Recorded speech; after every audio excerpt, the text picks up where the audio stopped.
Préparez-vous. Ce que je m'apprête à vous raconter ressemble à de la pure fiction, tirée des romans les plus audacieux, et pourtant cela s'est réellement passé, balayant d'un revers de main nos certitudes établies. Imaginez un instant, un après-midi d'été inondé d'une chaude lumière solaire, le ciel de Manhattan d'un bleu pur sans le moindre nuage, promettant une sérénité absolue. Le monde des affaires new-yorkais semblait plongé dans le rythme effréné de son activité habituelle, des millions de transactions étant conclues chaque seconde. Pourtant, au cœur de cette machinerie, une étrange quiétude flottait, un calme presque apaisant après une série d'événements tumultueux. Et soudain, sans le moindre avertissement, sans aucun signe avant-coureur, ce n'est pas un coup de tonnerre assourdissant et brutal qui retentit, non. C'est quelque chose de bien plus fondamental, de bien plus dévastateur pour l'essence même du monde financier. Un véritable séisme secoue Wall Street. Mais il ne s'agit pas de secousses terrestres physiquement perceptibles. C'est un frisson qui parcourt les murs invisibles, mais solides, du système financier mondial, ébranlant les fondations mêmes de ses dogmes séculaires. Le monde familier des grandes finances, patiemment édifié au fil des ans et jugé inébranlable, ce colosse, serait-il enfin en train de s'effondrer, lentement mais inéluctablement, sous le poids de ses contradictions internes et d'une force externe inconnue? C'était à la mi-juin 2023. À première vue, un été ordinaire, sans histoire, ne promettant que des jours chauds, et peut-être le ralentissement habituel de l'activité économique. Les économistes et les analystes semblaient avoir repris leur souffle après une série de crises et de turbulences géopolitiques. Le marché était dans un état de calme relatif, voire trompeur. Mais c'est précisément à ce moment de paix apparente qu'est survenu un coup impitoyable et assourdissant, soudain et totalement inattendu, comme un éclair frappant en plein ciel serein des finances mondiales. Ces murs invisibles, mais solides, de Wall Street, ce saint des saints du capital mondial, cette forteresse imprenable, ont tremblé jusqu'à leur fondation. Ce n'était pas la panique, ni un effondrement des prix, mais quelque chose de bien plus subtil et profond. Un frisson, causé non par un choc physique, mais par une vague invisible qui a déferlé dans les couloirs du pouvoir et de la puissance. Mais qu'est-ce qui a pu faire trembler ce géant à ce point? Une rumeur qui, avec une rapidité fulgurante, presque effrayante, s'est transformée en un fait glaçant et irréfutable, s'est infiltrée dans les bureaux les plus discrets et s'est instantanément propagée à travers la planète, laissant derrière elle une traînée de perplexité et d'inquiétude. Imaginez la scène. D'immenses salles de marché, habituellement bruyantes et emplies du brouhaha des voix des courtiers et traders, se figent soudainement. Les écrans de moniteurs clignotent de chiffres, mais les regards des gens sont rivés les uns sur les autres, où l'on peut lire l'incrédulité et la consternation. Cette nouvelle a sidéré, déstabilisant même les analystes les plus perspicaces et les requins de la finance les plus endurcis, ces magnates qui semblaient habitués à toutes les turbulences, même les plus imprévisibles, et trouvaient toujours une issue à chaque situation. Leurs visages, habituellement impénétrables et pleins de sang-froid, exprimaient à présent une pure stupéfaction, confinant au choc. « C'est impossible, nous ne vivons pas dans un monde imaginaire, » murmurait-il, sentant les tentacules glaciales et perçantes du changement, comme vivantes, s'étirer du cœur même de leur monde conservateur et profondément traditionnel, menaçant ses fondements habituels. Quel était donc ce choc si puissant et sans précédent, capable d'ébranler les piliers séculaires sur lesquels reposait toute l'architecture financière moderne, et de faire vaciller même les plus résolus et inébranlables? Cette question demeurait en suspens, telle une épée de Damoclès, exigeant une réponse immédiate et exhaustive, menaçant de détruire tout ce qui avait été si minutieusement construit. C'est alors que personne n'aurait pu imaginer un tel revirement, et que tous s'attendèrent à la simple poursuite des anciennes stratégies éprouvées, que l'arbitre suprême des actifs mondiaux, celui qui semblait incarner la stabilité et la tradition, a effectué son coup inattendu et décisif, tel un grand maître d'échecs réalisant le dernier coup fatal d'une partie, un coup qui ne se contente pas de changer les règles du jeu, mais qui bouleverse l'échiquier lui-même, le renversant de fond en comble. C'était un geste qui prouvait que le pouvoir et le contrôle pouvaient être redistribués en un clin d'œil. La terre elle-même a tremblé sous les pieds de ceux qui, pendant des décennies, s'étaient habitués à l'immuabilité des anciens dogmes financiers, à l'inviolabilité de leur pouvoir, à la prévisibilité de tous les processus. Ce jour, j'en suis profondément convaincu, entrera dans les annales de l'histoire de l'humanité. Mais comment sera-t-il inscrit? comme le point de départ d'une nouvelle ère où tous les acteurs, grands et petits, sont égaux face aux défis et aux opportunités futures, ou, ce qui est bien plus sinistre, comme le moment de la soumission finale de tout et de tous, à un ancien système impitoyable, mais rénové, qui n'aurait fait que changer d'apparence pour devenir encore plus fort et plus puissant. C'est là le véritable enjeu, et c'est là que réside la principale intrigue, dévorante, qui façonnera notre avenir. Mais le choc n'a pas été tant provoqué par l'événement lui-même, qui était certes extraordinaire, que par la personnalité de son initiateur. Son nom était en effet synonyme de tradition, de stabilité inébranlable, de fiabilité, gravé dans le granit du monde financier. C'était un homme dont la réputation s'était bâtie sur le conservatisme, la prudence et le respect des règles éprouvées par le temps. Personne, absolument aucun expert, analyste ou même initié le mieux informé, n'aurait pu prévoir, ni même imaginer, que ce titan de la vieille école, dont les racines s'ancraient profondément sur de nombreuses décennies, dans le terreau d'un conservatisme séculaire, dans les fondements même de la pensée d'investissement traditionnelle, oserait un pas si audacieux, presque sacrilège. C'était comme si des institutions séculaires, dont les fondations semblaient inébranlables, décidaient soudainement, d'une seule voix, de revoir leurs dogmes les plus fondamentaux, défiant non seulement la logique, mais aussi leur propre passé, tous leurs principes, comme si le plus fervent pilier de l'ancienne foi reniait soudain sa religion. Qui est donc cet homme, doté d'un tel pouvoir et d'une telle autorité, capable d'un revirement si soudain et d'une telle ampleur, ayant ébranlé le monde financier jusqu'à ses fondations? Et voilà, en ce jour véritablement historique, le 15 juin 2023, s'est produit un événement qui allait changer à jamais le cours de l'histoire financière. Le géant financier nommé BlackRock, dont le nom inspirait la crainte depuis des décennies, tel un ancien colosse inébranlable veillant sur le capital mondial, a déposé une demande pour la création d'un ETF Bitcoin au comptant. Cet acte équivalait à une déclaration retentissante, une gifle sonore qui a renversé les idées reçues sur les limites du permis, sur les cadres du possible dans le monde conservateur, jusqu'alors imprenable et apparemment totalement hermétique de l'investissement. Ce n'était pas un simple document formel, ni une procédure bureaucratique de plus, perdue parmi des centaines de demandes similaires. Non.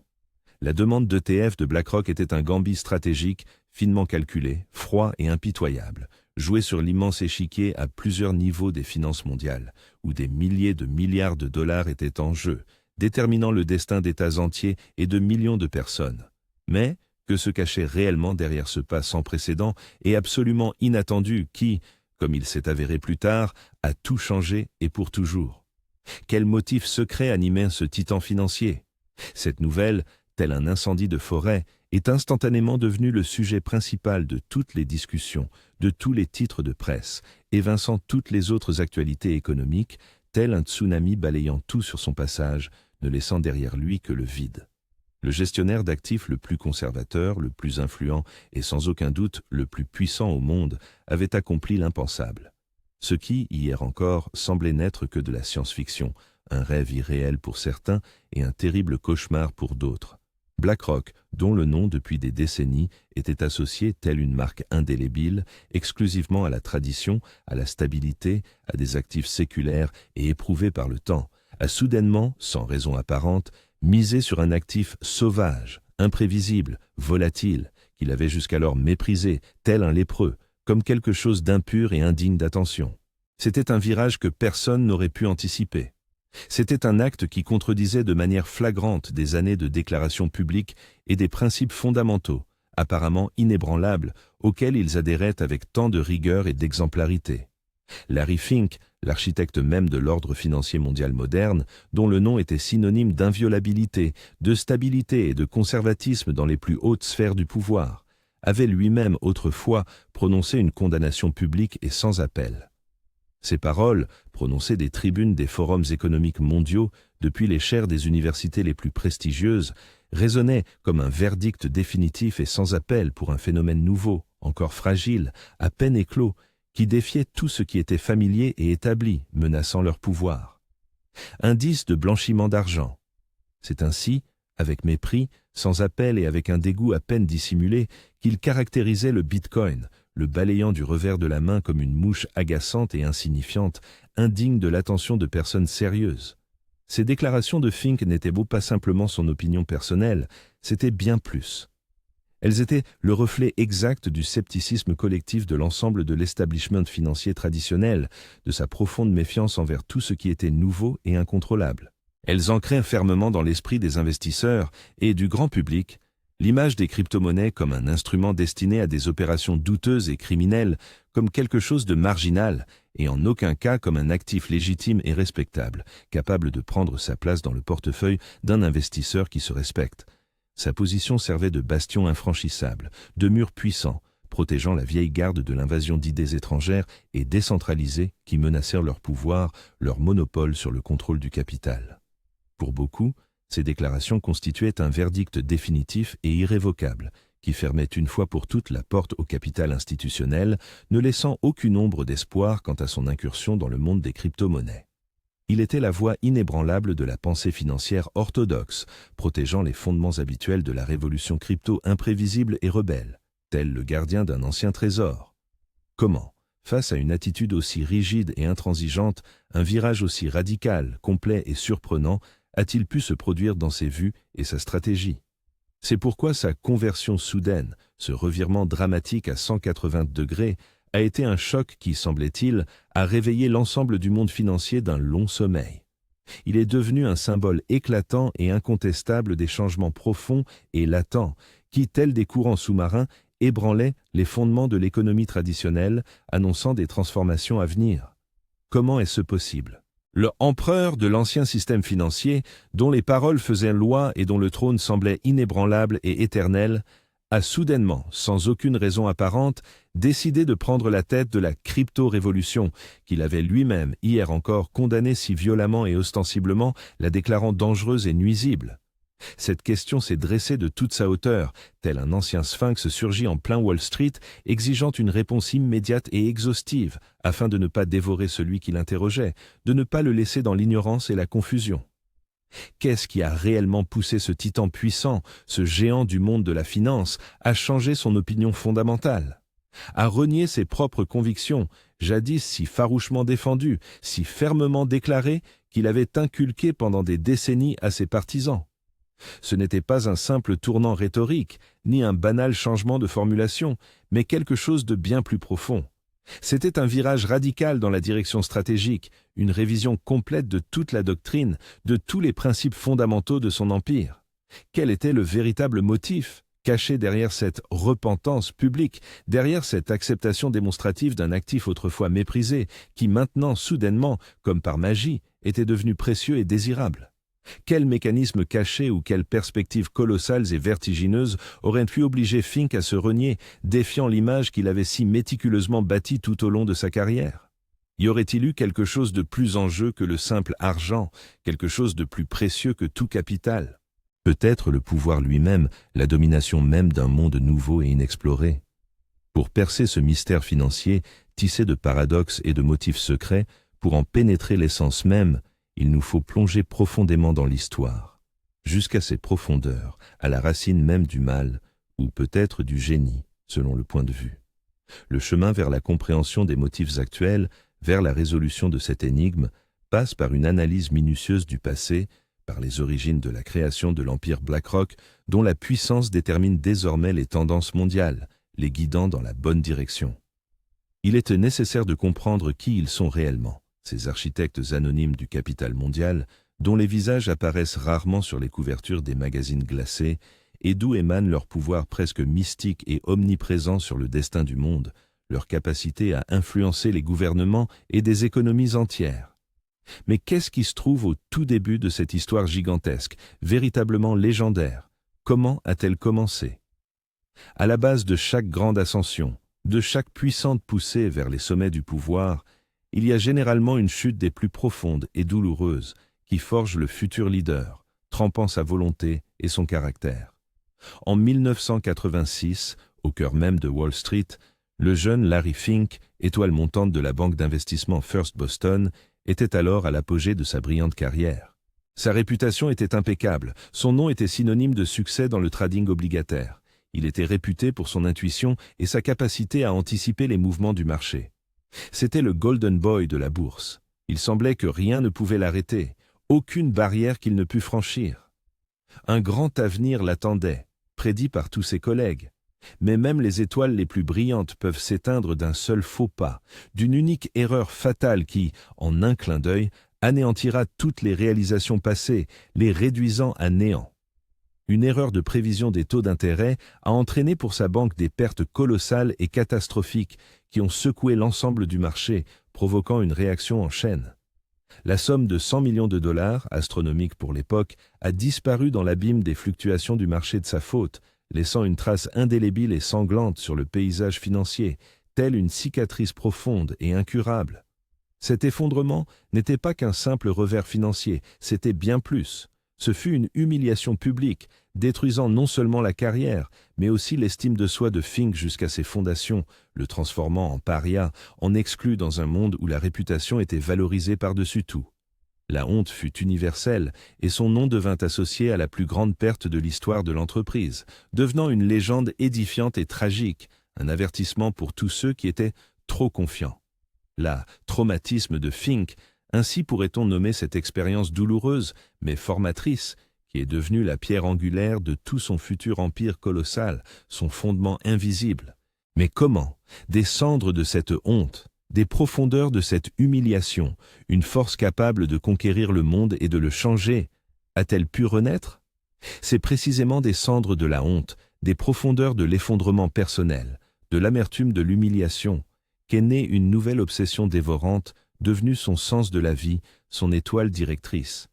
Une obsession non seulement de générer du capital, mais aussi de gérer et de minimiser tous les risques possibles, afin que cela ne se reproduise jamais, et que personne ne puisse plus jamais lui faire de tels reproches. La quête d'un contrôle absolu sur la nature imprévisible et souvent cruelle du marché, sa soumission totale à la volonté humaine, est devenue son credo, son objectif principal, sa mission indéfectible à laquelle il a consacré toute sa vie. Il a juré, une telle erreur, une telle humiliation publique ne se reproduirait plus jamais, ni pour lui, ni pour son futur projet qu'il nourrissait déjà dans ses pensées, élaborant de grands plans. Ce serment, forgé dans le feu de la honte, est devenu la force motrice qui a façonné la philosophie et la stratégie de tout le futur empire gigantesque qu'il a commencé à bâtir à partir de zéro. Banni, mais non brisé, de l'Olympe financier, Fink n'a pas abandonné. Ses ambitions, trempées par la douleur et l'humiliation, ne firent que se renforcer, se transformant en acier en une armure indestructible. En 1988, à l'horizon du monde financier, apparaît une firme modeste en apparence mais ambitieuse, portant un nom insolite et porteur d'un sens caché. Blackstone Financial Management, créé sous l'égide du puissant et déjà respecté géant The Blackstone Group, est devenu son nouveau refuge, son foyer temporaire où il pouvait tout recommencer. Steven Schwarzman, l'un des fondateurs de Blackstone, a vu en Fink non seulement un financier talentueux, mais aussi une volonté inébranlable de rédemption. Il a senti son potentiel, son feu intérieur qui brûlait plus fort que jamais. Cette structure fille était bien plus qu'une simple boutique d'investissement de plus à Wall Street, cherchant à trouver sa niche. Leur approche de l'investissement était unique, presque révolutionnaire pour l'époque. Son principe fondamental n'était pas de prédire l'avenir dans le but de maximiser les profits, mais d'atténuer ses coûts potentiellement dévastateurs, de le contrôler et de minimiser toute surprise. Leur marque de fabrique, dès le premier jour, consistait en une approche sans précédent, presque paranoïaque, de l'analyse des risques, du moindre détail de chaque menace potentielle susceptible de miner le capital. Au lieu de courir après des rendements maximaux, mais risqués, ils visaient une protection maximale du capital, sa préservation, sa multiplication, mais sans risque. Chaque pas d'investissement passait au travers du prisme d'une modélisation multidimensionnelle, des menaces potentielles et des circonstances imprévues, tel un oracle lisant l'avenir dans une boule de cristal mystique. Leur succès initial reposait sur une gestion habile des titres hypothécaires après la crise des caisses d'épargne et de crédit, à l'époque où de nombreuses autres entreprises chutaient et faisaient faillite. Ils ne sont pas devenus de simples investisseurs, mais des architectes de la stabilité financière, offrant un service unique à leurs clients, jamais vu auparavant sur le marché. Leur fondation s'est bâtie sur les principes de prudence, d'analyse approfondie et de planification stratégique à long terme, devenus leur carte de visite, leur credo. C'est ce traumatisme de Fink, douloureux et humiliant, qui s'est transformé en une idée prophétique, profondément ancrée dans l'ADN du futur empire, devenant sa principale force motrice. Mais cette ombre pouvait-elle rester éternellement dans l'ombre d'une influence étrangère? Cependant, toute ombre, même la plus puissante, aspire tôt ou tard à son propre soleil afin de s'affranchir de l'influence d'autrui et d'acquérir une totale autonomie. Vers 1994, la firme fille de Fink avait grandi, acquérant une force incroyable et une vision indépendante de l'avenir qui différait de celle de la société mère. Ses actifs sous gestion se chiffraient déjà en milliards de dollars et ses ambitions s'étendaient sur des décennies bien au-delà de la société mère, vers des horizons lointains où elle se voyait en leader incontesté. Un conflit d'intérêts inévitable se profilait, un scénario classique du fils qui a dépassé le père et cherche maintenant désespérément sa propre voie, son indépendance.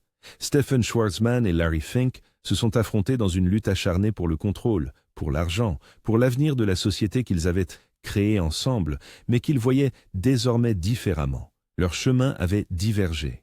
L'objet du litige n'était pas seulement les actions de l'entreprise, mais aussi sa philosophie fondamentale, son destin indépendant, son autodétermination dans un monde où chacun voulait sa part du gâteau.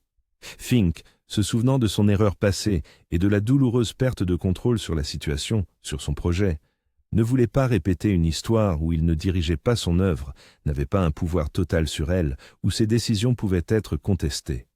Il aspirait à une autonomie totale, pour réaliser sa vision sans aucune restriction extérieure, sans influence étrangère, sans avoir besoin de se soucier de qui que ce soit. Finalement, après des négociations acharnées et prolongées, qui se sont déroulées à huis clos, dans la plus stricte confidentialité, la décision d'un divorce a été prise, stratégique et, sans aucun doute, douloureux pour les deux parties.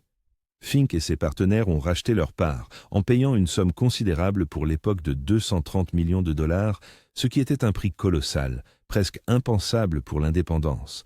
Ainsi est née l'indépendante BlackRock, la Roche Noire, un nom symbolisant l'inflexibilité, la solidité et la force éternelle, gravée dans la pierre, un nom qui annonçait sa puissance. Ce moment a marqué la véritable naissance d'un empire, libéré des chaînes et des contraintes extérieures, prêt à conquérir l'ensemble du monde financier, à établir ses propres règles. À partir de ce jour, BlackRock a entamé son chemin autonome vers la domination financière mondiale, sans aucun compromis, sans se soucier de qui que ce soit, seulement en avant, vers le sommet. Mais quel outil leur a permis d'atteindre une telle puissance omniprésente, une telle autorité sur le monde ? Leur objectif n'était pas simplement de gérer de l'argent, de percevoir des intérêts et des commissions, comme le faisaient des milliers d'autres entreprises. Leur objectif était de gérer l'avenir, en anticipant ses risques et ses opportunités, en contrôlant chaque variable, chaque détail, chaque scénario possible. C'est précisément cette obsession dévorante du risque, cette peur primordiale et profondément ancrée de la répétition de la catastrophe de 1986 qui est devenue le principal catalyseur. Elle a conduit à la création non pas d'un simple outil logiciel, mais d'un véritable oracle, nommé Aladdin, possédant des capacités quasi mystiques de prédiction et de contrôle. Asset, Liability, Diversity and Derivatives Information Network, tel est son nom complet, technique, qui dissimule sa véritable puissance insondable, son caractère omnipotent. Aladdin ne se contente pas d'analyser d'innombrables volumes de données, les traitant à une vitesse incroyable. Il prédit, modélise, calcule chaque variable, chaque scénario possible de développement, proposant des stratégies optimales et des moyens de contourner les menaces. Il est devenu l'œil omniscient de l'empire BlackRock, son système nerveux, son cerveau et son centre stratégique, sans lequel elle serait impensable, sans lequel elle ne pourrait fonctionner aussi efficacement. Chaque jour, Aladdin analyse les risques de plus de 20 000 milliards de dollars d'actifs. Une somme qui frappe l'imagination par sa grandeur, qu'il est même difficile de concevoir. Ce montant équivaut à l'économie de plusieurs des plus grandes puissances mondiales réunies, soulignant éloquemment son ampleur colossale et stupéfiante d'influence et de contrôle sur le capital mondial. Il contrôle les risques non seulement de BlackRock elle-même, protégeant ses actifs des fluctuations imprévues, mais aussi de nombreuses autres institutions financières à travers le monde qui s'appuient sur lui, faisant entièrement confiance à ses calculs. Des plus grands fonds de pension et fonds souverains aux géants bancaires, des plus grandes corporations aux agences gouvernementales, tous s'appuient sur Aladdin, lui confiant leurs actifs, leurs capitaux, leur destin financier. Ce complexe logiciel est devenu le fondement de leur influence, la source de leur puissance quasi mystique et omniprésente, s'étendant bien au-delà de Wall Street, embrassant le monde entier. Il a transformé BlackRock, d'un simple gestionnaire d'actifs, en un architecte de la stabilité et du contrôle financier mondiaux, en un cardinal gris dont les décisions affectent chacun. C'est grâce à Aladdin qu'ils ont pu se transformer en ce gouvernement de l'ombre qu'ils représentent aujourd'hui. Invisible, mais tout-puissant, dictant ses propres règles du jeu. Mais que se passera-t-il lorsque cet œil qui voit tout se tournera vers l'actif le plus sauvage, le plus imprévisible, le Bitcoin, en tentant de l'apprivoiser? C'est précisément cette capacité sans précédent à contrôler, anticiper et minimiser les risques qui les a conduits à leurs décisions actuelles concernant le Bitcoin. Leur intérêt pour les crypto-monnaies n'est pas fortuit. Il est une suite logique de leur mission historique de domination, d'absorption de nouveaux territoires, d'expansion de leur influence. À première vue, un ETF Bitcoin au comptant semble n'être qu'un produit financier standard de plus, rien de plus, l'un parmi tant d'autres sur le marché. Mais, entre les mains de BlackRock, cet instrument se transforme en bien plus, en une arme stratégique de conquête, en un cheval de Troie portant en son sein non seulement de nouvelles opportunités, mais aussi une soumission totale. Ce n'est pas juste un moyen d'investir dans le Bitcoin, de l'acheter et de le conserver. C'est une passerelle ouvrant l'accès à des ressources colossales, auparavant inaccessibles, à un océan d'argent, à une source inépuisable de capital. Nous parlons de milliers de milliards de dollars qui étaient jusqu'à présent enfermés dans le système financier traditionnel et conservateur, comme dans une forteresse imprenable, sans possibilité d'en sortir. Les fonds de pension, les compagnies d'assurance, les fonds de dotation universitaire, les grands fonds d'investissement, tous attendaient, guettant le moment idéal, l'instrument approprié qui répondrait à leurs exigences strictes. Ils ont besoin d'instruments d'investissement réglementés, familiers et sécurisés, conformes à leurs mandats et règles strictes, sans quoi ils ne peuvent tout simplement pas investir. Un ETF au comptant offre précisément cela, la possibilité de posséder du Bitcoin sans le détenir directement, sans les complexités techniques de stockage et les risques de perte. Il élimine les barrières techniques, les risques de stockage, les complexités de conformité et l'incertitude réglementaire, le rendant accessible à tout investisseur institutionnel. Pour eux, c'est l'équivalent d'une clé magique ouvrant l'accès à un coffre au trésor crypto tant convoité, rempli d'or dont ils rêvaient depuis longtemps. C'est ce pont même qui relie le monde conservateur et guindé de Wall Street au monde innovant, mais sauvage, des crypto-monnaies, l'apprivoisant. Son apparition change les règles du jeu, transformant un actif décentralisé en un produit centralisé et contrôlé, soumis à l'ancien système. BlackRock se positionne comme le gardien de ce pont, le contrôleur de l'accès à l'or numérique, établissant ses propres règles incontestables, ses tarifs, ses conditions. Il n'offre pas seulement l'accès, mais aussi la légitimité, l'approbation de régulateurs puissants, ce qui est inestimable pour les grands acteurs avides de statut officiel et de reconnaissance. Mais pourquoi est-ce précisément eux qui ont réussi à ouvrir cette porte, alors que tous les autres, avant eux, avaient échoué lamentablement? Pourquoi BlackRock précisément? Cette question plane, telle une ombre, sur toute l'industrie crypto, laissant un sentiment d'inachevé, d'une image incomplète. Des dizaines d'entreprises, des moins importantes, qui ne faisaient que commencer leur parcours, aux plus connues et influentes, avaient déposé des demandes similaires pendant de très nombreuses années, essayant de percer ce mur, de trouver une faille. Tous leurs efforts avaient été rejetés par la Securities and Exchange Commission, plus connue sous le nom de SEC, avec une persévérance et une unanimité enviables, chaque fois pour les mêmes raisons, qui semblaient inébranlables. La SEC était inflexible dans son refus, invoquant les risques de manipulation, la protection insuffisante des investisseurs, l'imperfection du marché des crypto-monnaies, son immaturité. Leur argumentation se résumait toujours à l'immaturité du marché, et à son incapacité à respecter les standards des actifs traditionnels, à leur méfiance profonde et enracinée envers la nouvelle technologie.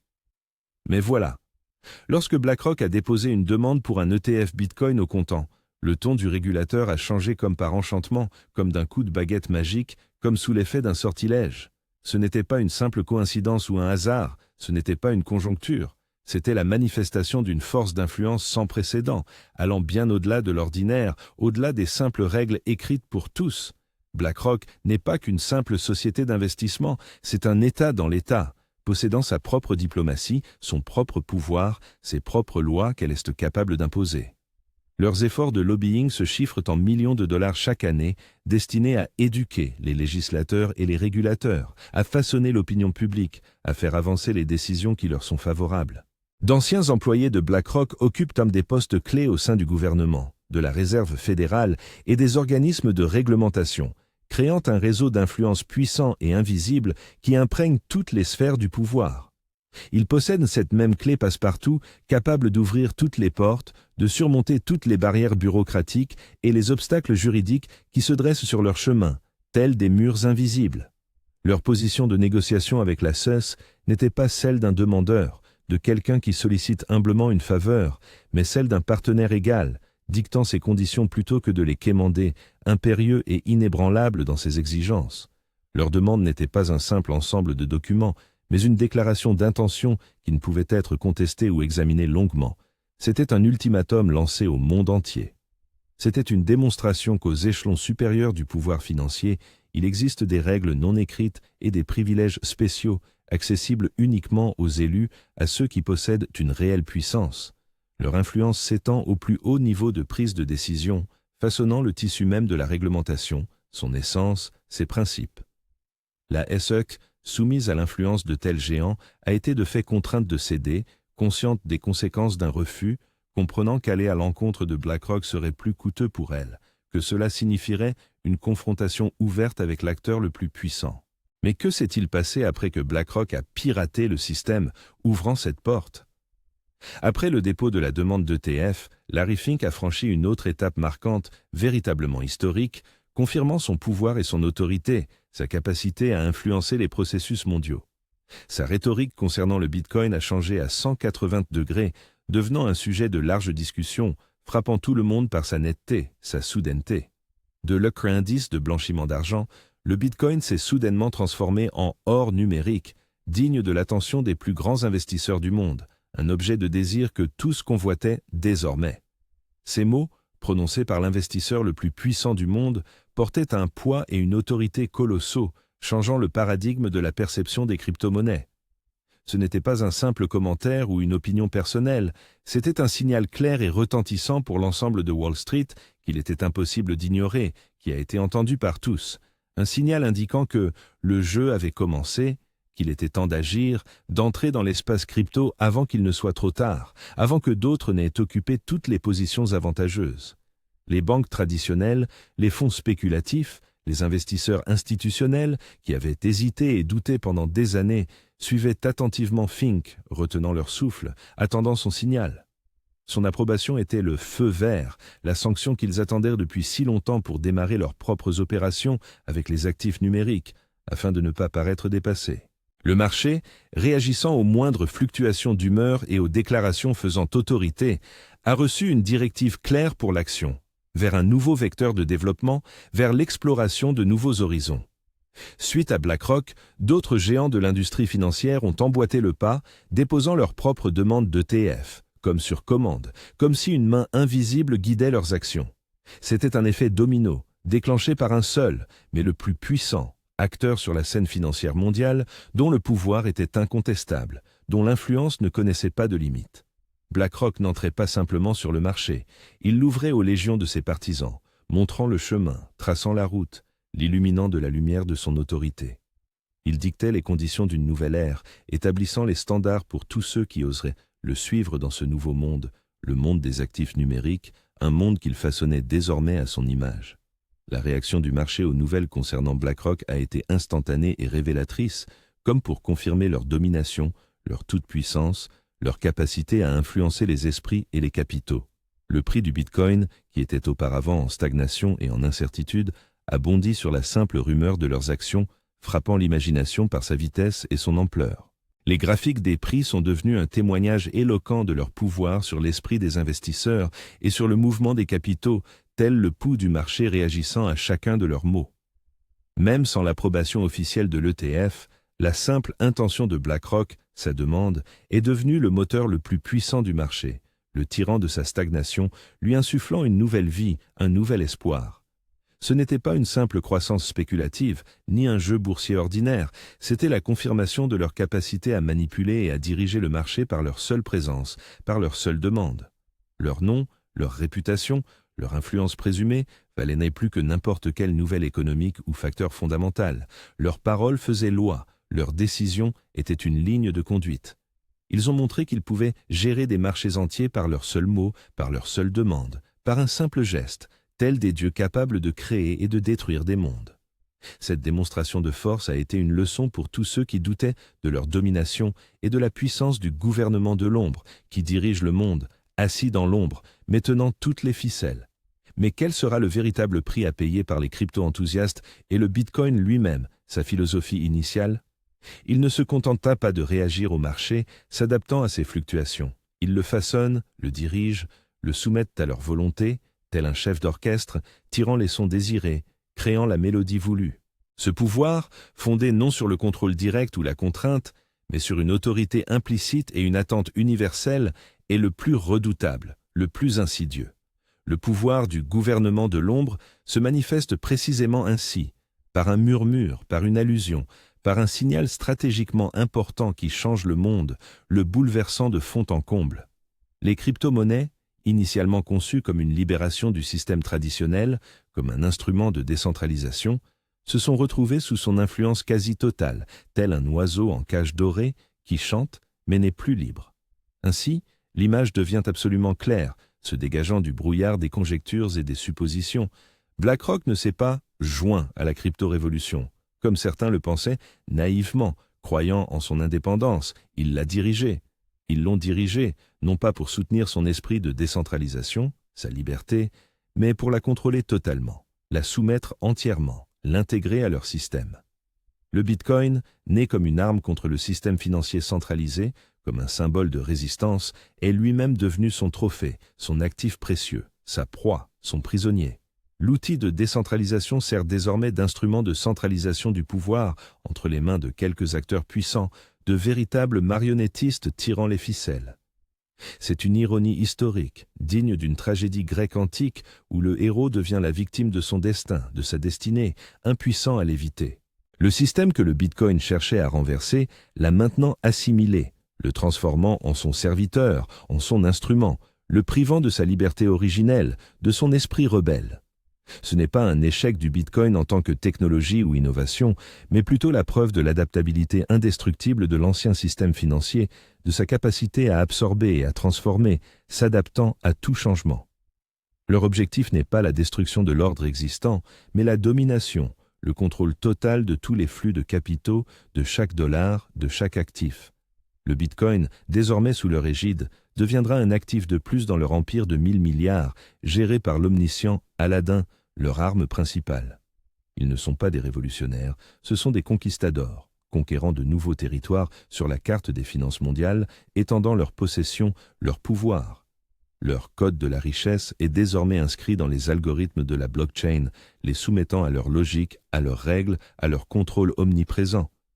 Ces événements marquent un nouveau tournant dans la lutte séculaire pour le contrôle des finances et des actifs mondiaux, pour l'avenir de l'humanité, pour son destin.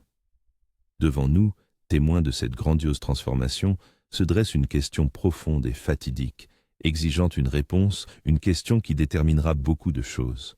Une question dont l'écho résonnera pendant des décennies, définissant les contours de l'avenir financier, ses nouvelles règles, ses nouvelles lois. Qu'est-ce que cela signifie pour l'avenir ? Quel sera le destin de l'âme des crypto-monnaies, de leur philosophie initiale, de leur liberté, de leur indépendance? Cela tuera-t-il l'idée même de la décentralisation, transformant le Bitcoin en une simple matière première contrôlée, un autre instrument entre les mains des puissants, une position de plus dans leur portefeuille? Ou, au contraire, cette institutionnalisation, cet afflux massif de capitaux, le rendra-t-il plus fort, plus stable et plus cher que jamais, assurant sa pérennité? Le Bitcoin deviendra-t-il partie intégrante d'un nouveau système financier hybride, où l'ancien et le nouveau fusionnent en un tout, formant quelque chose de totalement inédit, que nous n'avons encore jamais vu? Ou bien est-ce que le début d'un nouveau chapitre dans la lutte pour la liberté financière, pour une véritable autonomie, pour l'indépendance vis-à-vis de tout contrôleur, pour un retour à ses origines? De quel côté vous situez-vous dans cette bataille pour l'avenir, dans cette confrontation? La réponse à cette question façonnera le paysage économique des générations à venir, affectant chacun d'entre nous, notre vie, notre bien-être. Il appartient à chacun de nous de décider de quel côté nous nous tenons dans cette lutte séculaire pour le contrôle du capital et de l'avenir, pour notre destin, pour nos droits. L'histoire n'attend pas, Elle se déroule en ce moment même, sous nos yeux, et chaque choix compte, chaque voix est importante, chaque personne fait partie de ce processus. Comprendre ces processus n'est pas un simple intérêt, mais une nécessité vitale pour quiconque souhaite être maître de son parcours financier et non l'otage aveugle de décisions et de jeux étrangers. Merci de votre attention. J'espère que cette histoire vous aura fait réfléchir à bien des choses.